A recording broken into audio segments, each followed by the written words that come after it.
Guys, we're going to have a great episode today. Before we get into that, I want to thank you guys, the listeners, for all the support that you get.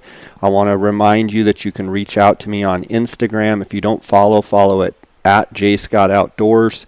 Feel free to send me a DM. I love corresponding with you guys about your hunts and any questions that you might have. We're going to have a great episode. I also want to thank the sponsors of this podcast. I want to thank GoHunt.com. Cody Nelson, my friend of 20 plus years, he's the glassing guru, the optics authority. He's the optics manager over there at GoHunt.com at the gear shop. You can reach out directly for info or for sales at 702-847-8747. You can also email him at optics@gohunt.com. He also gets texts from my listeners on his cell phone, 602-399-3699. Feel free to send him a text if you're looking for a certain tripod or binocular or spotting scope or rifle scope, anything to do with optics. Give Cody Nelson a call or a text. I want to thank GoHunt.com also and remind you guys that the GoHunt maps, the mobile app, mapping apps, are now available on iTunes and Android. They have real 3D. It's awesome 3D mapping on these mobile apps. You can get a free trial, a 7-day free trial, by going to gohunt.com/JScott. You can also check in the show notes. I'll have it linked up. You get a 7-day free trial. That gives you access to everything in the Insider, as well as let you look at the mapping apps both on the desktop and on your phone. You can also sign up by going to gohunt.com and just use JScott, and that's going to save you $50. You're actually going to get a GoHunt gift card, $50 GoHunt gift card when you sign up. So go check it out. Also want to thank KUIU Ultralight Hunting. That's the gear that I wear on all of my hunts. Go to KUIU.com to order the gear right there that are direct-to-consumer model.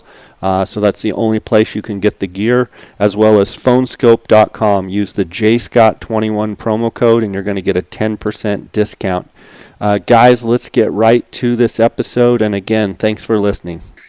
Guys, welcome to the J. Scott Outdoors podcast. Today I've got my friend Brendan Burns, the Chief Hunting Officer at KUIU. Brendan, how you doing? Doing well, man. How's it going? Oh, I'm doing great. I've been super excited to talk to you about the Arizona sheep transplants through Conservation Direct and your direct involvement with, basically ramrodding that and getting together with the Game and Fish. Before we get into that, I just saw today an article that you did for KUIU on your stone sheep hunt. And I think the last time we had talked, you were headed stone sheep hunting, and you kind of recapped it in the article. But for those people listening, I figured I would ask you how that went and get your thoughts on that. Yeah, it was a killer hunt. We went up to the Yukon, and it was it was kind of really the first time. So Canada had finally just opened, and we were kind of up in the air on whether it was going to open or not, and had to go through all the testing, 24 hours to get through. I was literally the first person through at the port of entry where I went through, which was pretty cool. And some of the first people up there in Whitehorse, and my buddy AJ Kissel and I went up, and he was. I kind of convinced him to go, and I was like, I've killed a stone sheep with my bow, so he's looking to finish his Grand Slam with a bow. So I said, he gets first crack at anything with color and in any ram, and if we see something else, that's good. I'll take it. I just really wanted to go sheep hunting, really. So it was an awesome trip with my with Johnny Nykirk and Jason Nutini, and we went in a mountain range that just is really not known for a lot of sheep. It's kind of unexplored. It gets hunted periodically. There's been some big sheep killed in the past, but it was just kind of like unscouted, unknown. We're just going to go walk through this place and go see what we can find. And it turned out awesome. AJ ended up arrowing the only really dark ram we saw on the 6th day. It had a little, just a beautiful sheep, 11.5-year-old. And then I killed a kind of a lighter colored Fannin ram on the 9th day. On the way out, basically. So it was a heck of a hunt, considering it was just brutal weather, like everything that a sheep hunt, they always turn out to be, really brutal weather, like some of the worst rain I've ever seen on any hunt ever. I mean, we had 3 days where it felt like somebody just had a hose outside and was just spraying us down. It was just unbelievable. But yeah, we walked a long ways. I think we did about 76 miles and just covered a lot of country. And it was really tough sheep country, I would say, because a lot of the sheep live in the timber, and it wasn't connected at all. Meaning, it like they were running east to west. All the mountain blocks were running east to west, and we were moving north to south. So it was like up and down and up and down. Like there was just no place to run a ridge on this whole hunt the way we hunted it. Just by the nature of how we were trying to find sheep, but it all worked out. It was great. AJ, like I said, he's 3/4 to his slam with a bow, which was pretty awesome to see him kill that sheep. And then I guess kind of a bonus ram on the way out. Got just a beautiful 11.5-year-old, just another awesome sheep that pinched myself that I was able to get. So I know I was hunting with a rifle. Obviously, two bow hunters on one sheep hunt would be quite a bit. But it was it was an awesome hunt. Can't say enough about it. And just glad to get back to Canada. Glad to get back to a little bit of normalcy, and glad to get back and go sheep hunting. For sure. Brennan, how many rams is that for you? 12. Yep. That's 12 sheep. I have 6 stalls, 3 stones, 2 bighorns, and a desert. And I'm booked on Carmen Island in February, hopefully to finish my Grand Slam with a bow in February. I've had this one in the works for quite a while. So awesome. Hopefully lucky number 13 is slam with a bow. So been a long time coming, and we'll see. It's certainly not done yet, but been good. Been an unbelievable run considering in 2008 I really hope to get one sheep in my life. So just pinch myself every time I get to go on a sheep hunt, let alone bring one home. For sure. I mean, your Instagram handle, even though you haven't made a single post, is the Ram Hustle, and sheep are a big part of your life. Back to the article that I saw this morning on my email, being the chief hunting officer, one of your roles, I guess, is to basically be constantly testing and using the product and trying to help design and help KUIU make a better product. When you go on hunts like what you just did, you and AJ did, where the conditions were about as bad as they could get, you see the best and the worst of the gear. The gear that you used, and this isn't a commercial, but the gear that you used, was there one thing out of your kit that you had this year that really shined overall on that particular trip? I took by the nature of this hunt and the amount of rain we got, the new Chugach NX that we have, the new one. It was it's always been good. I've always been a huge fan of our rain gear. I've never had any fail, but I was being as light as it is, and the amount of rain we got, like I was dry the entire time, and it just it's one of those things you don't necessarily know it at the whole time through, but a few times you go like, man, I'm glad I got good rain gear on me. Like, it was raining so hard, it was so miserable, and there were several days where we packed everything up even in the rain and went to make a move and then got pinned down. We're just sitting there, and then finally we just said we're going to wait till the rain passes us, because we couldn't get out of it. But when you spend a whole day sitting in the rain in your rain gear, and you reset your tent up, pull all your stuff out, and it's just like, it's really everything. It's really the whole system. I mean, between the dry bags, keeping everything that you have dry, between the super down sleeping bag, the fact that I never have to worry about it getting wet. Like, it's all the little things that could ruin your hunt. Not ruin it, but just make it miserable. Like, it's so hard to stay focused and to operate at a high level and not get down. Like, we saw 3 rams total in 11 days. We saw probably 13, 14 sheep, I think. Like, this is a low density sheep area. And so to come out with 2 11.5-year-olds, which obviously a little bit lucky to find 2 great big old rams. And that's why you go with really good guys that know what they're doing, and everybody's glassing hard. But even then, like, it's just, there's not a lot of sheep. It's not like you're into them every day. And, like, we're going days and days without seeing sheep, and you're covering lots of country and lots of stuff that, like, oh, there should be one in here, and there's not. So it's easy to get down if you don't like, especially if the weather's beating you down. Yeah. And then it's like on this hunt, we were walking through to another area. So it wasn't like you could turn back or like, oh, we're not that far if we got picked up here. Like once we committed to it, like it's a long, long pull to get out of there, to get to another place or to figure out the logistics if you're going to change. So, it's just being warm and dry and comfortable and having the right food and having all the right gear. It just makes it to where you can focus on what you need to do. And you just don't get, and again, I don't get mentally down, but it's just like, there's days where you're like, what are we doing? Like, I can't believe we can't find a sheep or, this and that. And so it's just, that's why you do it though. Like you do it because like, yeah, I mean, it's If it was it's easy, such an everybody awesome, be doing it. if it was easy, everybody do it. Like I wrote in that thing, like you don't know the sweet unless you taste the bitter. If everything you ate was candy, you wouldn't appreciate candy. Like it takes some grind and you got to pound through some terrible country and bad weather and all that stuff to get to where you truly appreciate the effort that you put into it. So, like I said, I love sheep hunting. I love sheep hunting when it's tough, but I love to be successful too. Like I don't love walking through and going on a big sheep hunt and coming out with nothing. Like I mean, I can't say that would be something I'm interested in. So I'm glad we turned them up, and it's just one of those deals where it just seems like the more prepared you are, and the more mentally prepared you are to go through some I'm going to say tough times because we choose to do it, but through some just where it's not that awesome, it allows you to focus, and it seems like you get luckier when you're not having a hard time being there. For sure. I want to shift gears a little bit to the Arizona transplants, and I kind of want to go to the heart or the root of your passion for wanting to step up. I mean, you basically got together with your partners, with Conservation Direct, with KUIU, with Loopholed Optics, and Wild Society, and approached. Well, I'll let you tell the story, but the way I understand it is you basically took the whole Arizona budget for transplant and said, we can do it.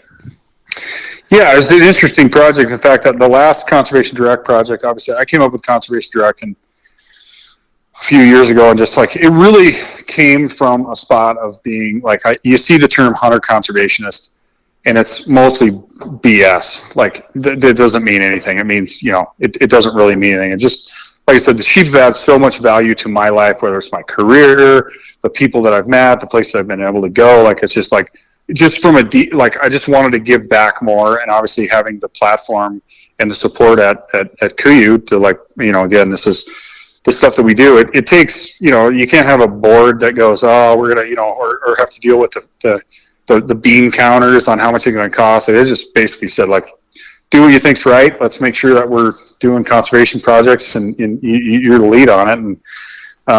And so this one came about as after the last transplant that we did.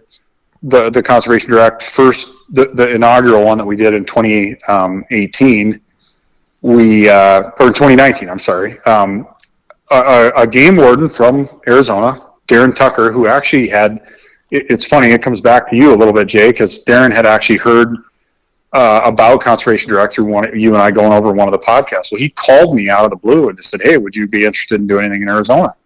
And I said, yeah, I'm always interested. Like I'm looking for the next project. And so he dove into it a little bit and went to Arizona Game and Fish and kind of spearheaded the thing. And he called me, and we had a meeting with Josh Avey and Amber Munich, one of them's a big game specialist, and Josh is like number 2 in Arizona Game and Fish, I believe. And so we had a meeting, and they were like, here's what we're doing for the next year, which would have been 2020. Like we had this all planned in 2020, and then obviously when the world exploded, COVID and all that stuff, it all got canceled. But this has been in the works and committed to since 2020. We were doing it originally in October of 2020. But so we had a meeting, and they're like, here's what we're doing for 2020. These are the 4 projects that we're doing. Are you interested in any of these? And I said, I'm interested in all of them. Like I want to take over the entire budget for the state of Arizona for an entire year. No one's ever done that before. No one has ever stepped up and said, I want to cover the entire budget for the state. I want to do every transplant that Arizona's doing in the state, and obviously got pushed to 2021, and they just said, absolutely, let's do it. Were they And were they a bit like, wait a minute, you want to do all of them? they were a little perplexed as to originally, Like, like, could you well, pull it off, what, type of thing? yeah, why would you do this, and like, and how does it work? And I just said, yeah, we want to do it. Like, we want to be able to give back, and these are the kind of projects. Obviously, we're a large company. We do a lot of really cool things, and we've been unable to participate in a lot of really cool. Obviously, the reason I came up with the concept for Conservation Direct is that we got excluded in some projects before because, whether it was, advertising dollars from other companies or, already had sponsors or whatever. I just thought, we'll just do our own thing. Like, I know we can do it. Like, there's no doubt in my mind I can pull it off. It's just going to take some hustle and calling the right people, because, and so that's how it came about. And so I just committed to them.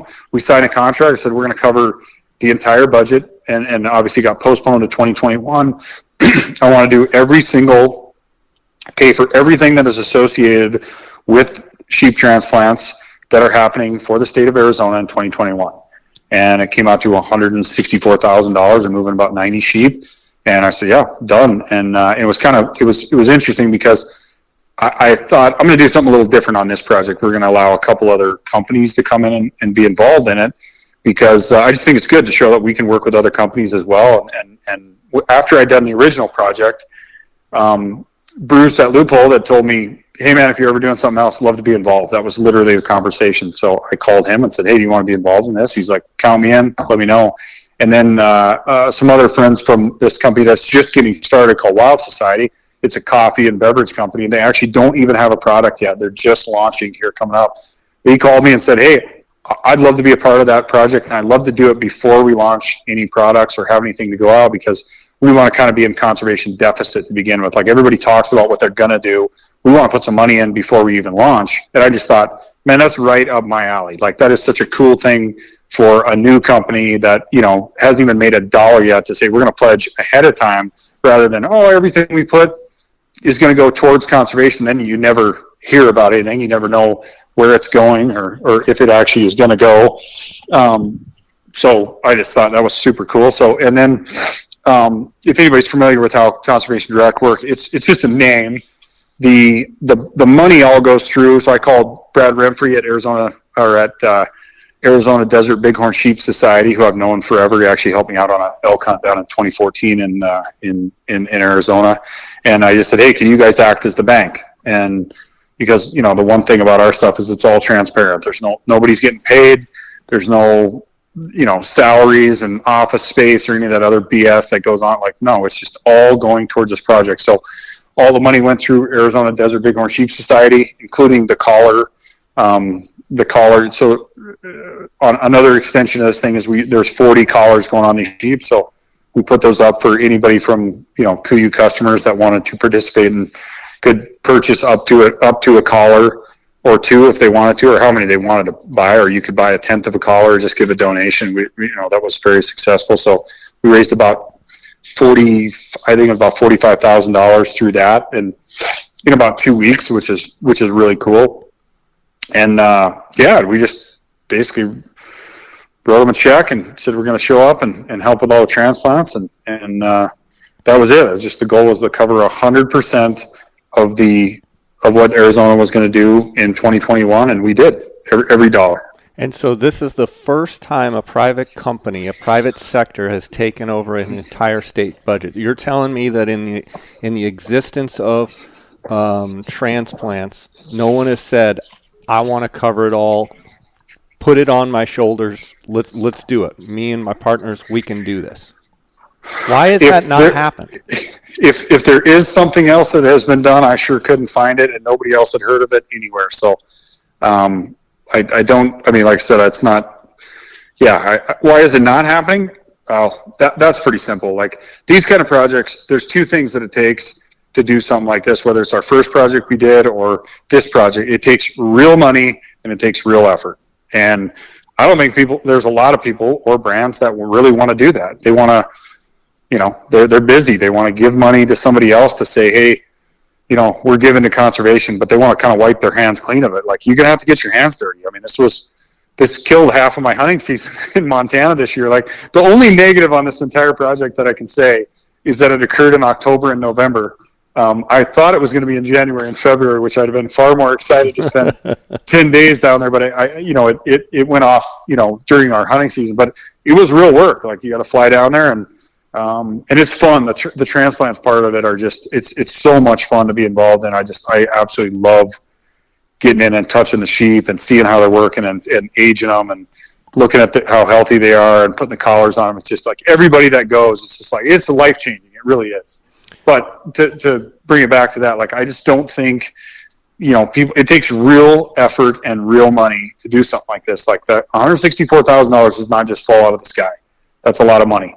And it takes, another couple of really cool brands to step up with some money, and a lot of really awesome customers say, I'd love to purchase a collar, and KUIU to be able to, just give me the free rein. Like, nobody ever calls me and asks me, like, well, how much? And, oh, this is what the budget is or whatever. I just tell them, like, hey, write this check. That's it. Like, it's just, you can't let the money or how much time it's going to take get in the way. And I think that's part of it. I think it's easier to just say, hey, let's have somebody else do it for you. That's in my opinion, that's what I think is happening, because, 2 years ago, I thought when, we started this, that other brands would take off and do it, but I just don't see that happening. They're just, I don't see it happening. Let me ask you it's hard. What's next on the horizon? What are you eyeballing? I know you're thinking about it. Do you have anything in the works, or are you? I do. I got conceptual plans, or? Yeah, I got a couple things in the works, and ultimately my goal with this is I want to transplant a sheep in every state that has sheep, to or from. Like, I want to be positive. Like, I want to say, like, I've touched sheep and helped out, whether it's create or preserve a hunting opportunity for sheep in every state that has sheep. Now, it's a pretty lofty goal, and there's a couple states that are going to be really hard to do it in. California is one of the. I'm working on some stuff in California. I've in 2.5 years, I'm about exactly where I started with it. But I'm working on some stuff. So I got a couple other things in the works, and, I don't really like to talk about them until they're done. Even on this, I think we'd get more press if probably went out there and, beat the drum a little more. But there's a lot that goes into it behind the scenes between, contracts and making sure things are going to work out, and, disease testing and all that. Like, it's not just, hey, let's bring some sheep in, or let's do this. Like, there's a lot that goes into it. There's just a lot of background to it. So, like, I knew virtually nothing about sheep in Arizona before the start of this project. And, now I really learned a lot about their process, what their goals are in Arizona, how proactive they really are. There's some just amazing people in Arizona, like every state I've worked with, but, Arizona, they're Amber Munich was a big game specialist. This was actually her final transplant. So she retired. She's retiring this year. This will be her last transplant. But in her 30-year career, she's moved, over I think 1,200 sheep during her career, which is pretty amazing. I mean, that's a lot of sheep to move for, plan them and to see the sheep being moved and monitor them, and yeah, it's just really cool. And it was a really cool thing. And like, Arizona's just it's a great state to look at what they. Their predator management and how they react with that to the new sheep transplants. And then, we can dive into each individual transplant. But let's talk about each one briefly and kind of give the specifics, because I think it's important. I think you told me 82 total sheep removed, 45 total collars, a donation of $164,000. But go through each one and talk specifically about them.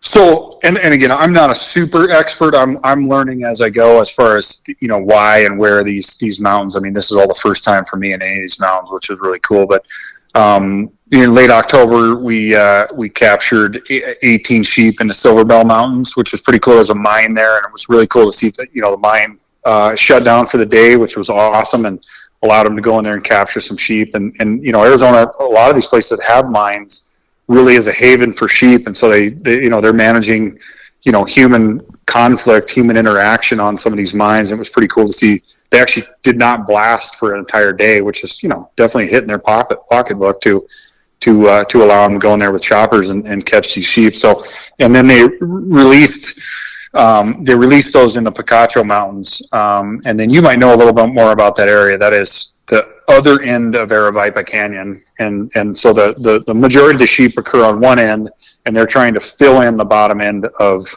where the Picachos is how I understand it. And they released them down on the bottom end, kind of on the far end of Aravaipa. I guess it would connect to that. So they're trying to, there's sheep in the mountain range. It's not a new sheep herd, but they're trying to connect sheep from one end to the other. So they're put them at the far end, so they'll hopefully connect, which is pretty cool. Great.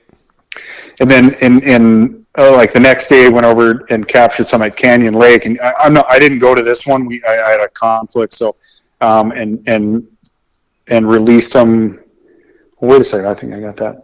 Yeah, they released, it says, I'm looking at the notes here, captured at Canyon Lake, released at the Picacho Mountains also.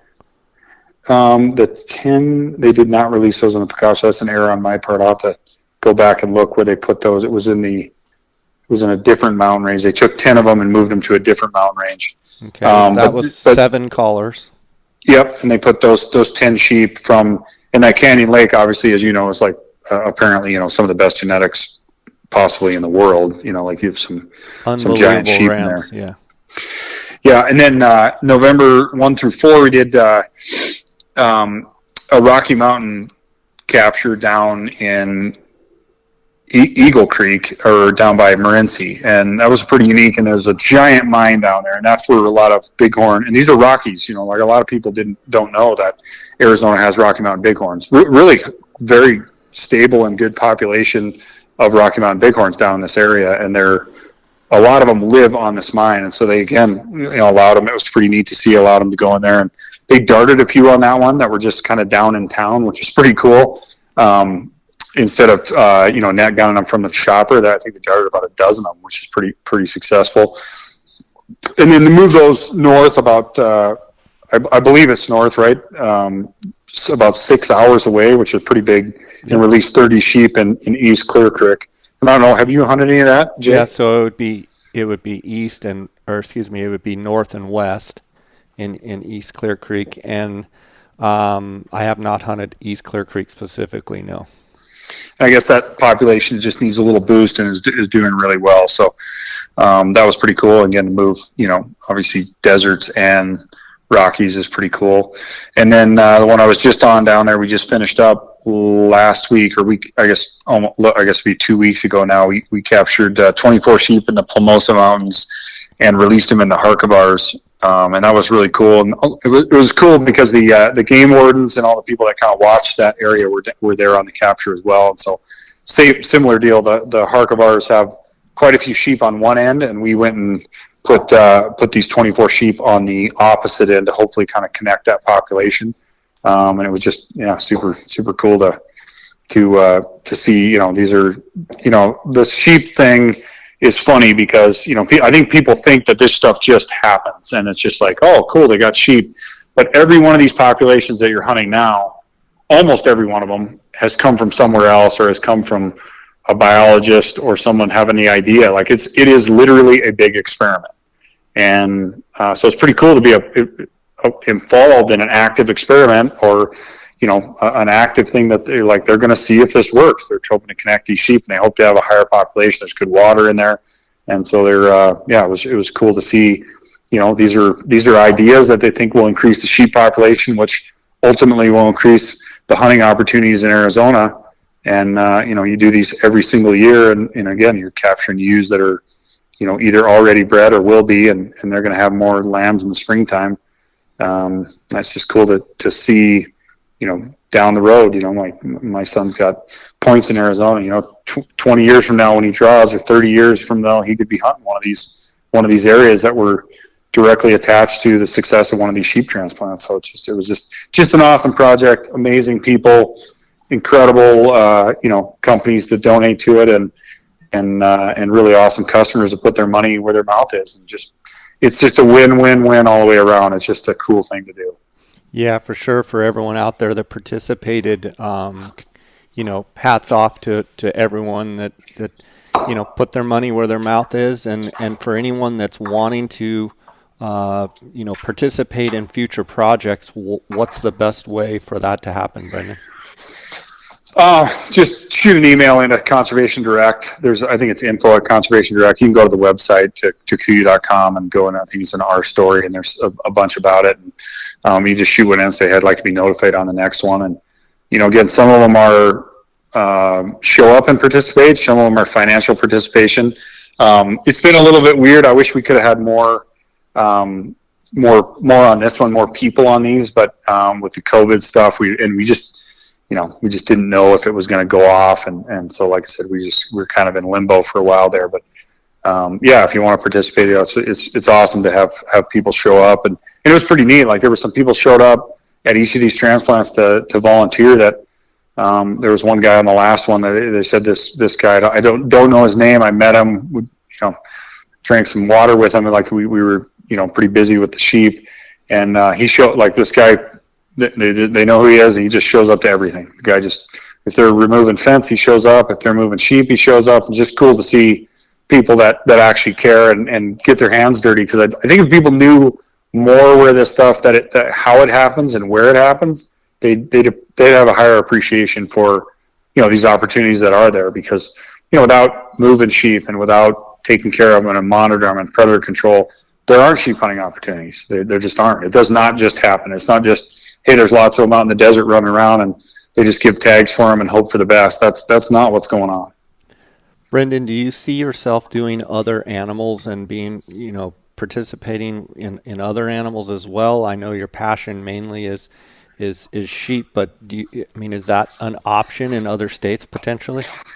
Yeah, it'd be an option. I like the sheep stuff. It's again, I'm kind of the driver of it, so like it's where my passion lies, and it's where my interest lies. But I would definitely be open to something else for sure.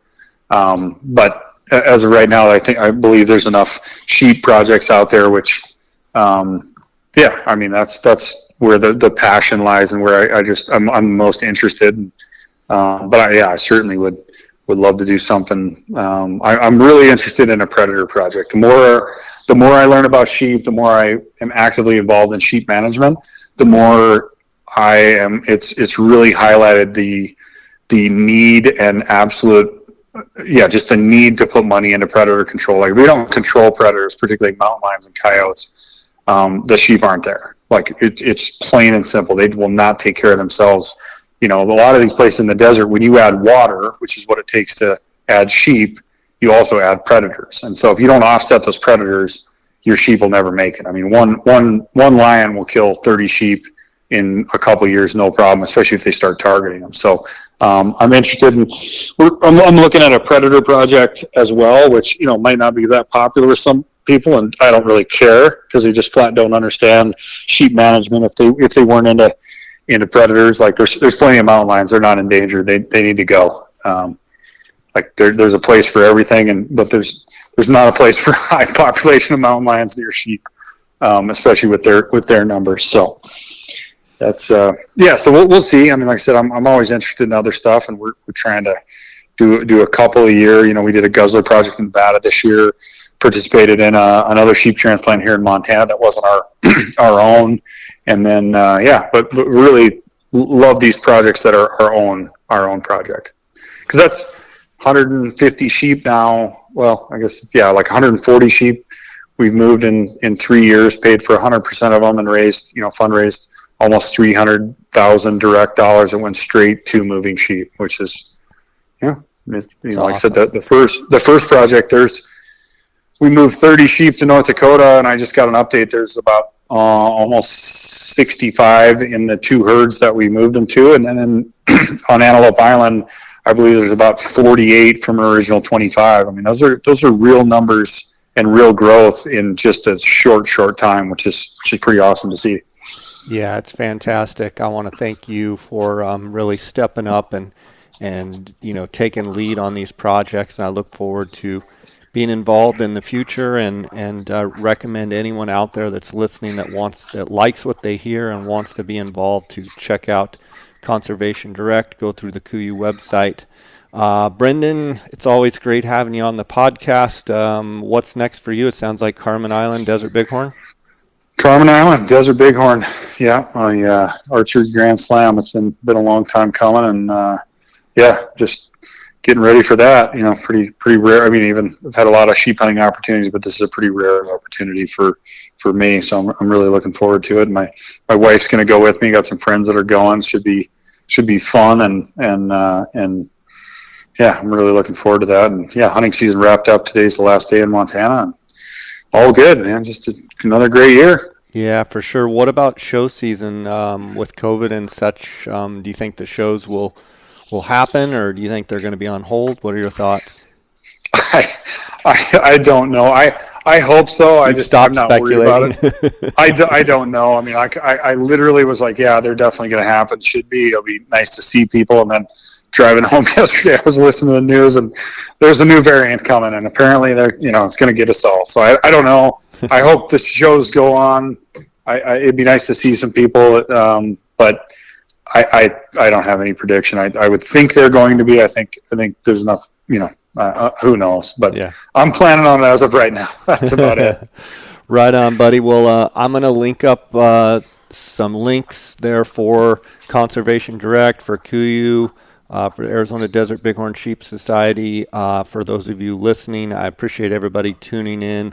Brendan Burns, keep it up, man. Yeah, and we have another film. I took a film crew with me, just so not for any other reason, just to show people what happened, some of the awesome people behind the scenes, how it went down, and all that, and show moving them. So they're like pretty soon here there'll be a short film. They'll see it whether on social or on the website. It'll be sent out. But got some thanks to everybody that participated. Again, awesome Arizona Game and Fish for allowing us to be a part of it, and KUIU, Wild Society, Loophole, just awesome companies that just stepped up and put some money into it, and all the great people that showed up. Just another fun project.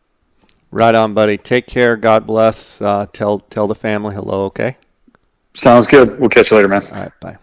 Yep.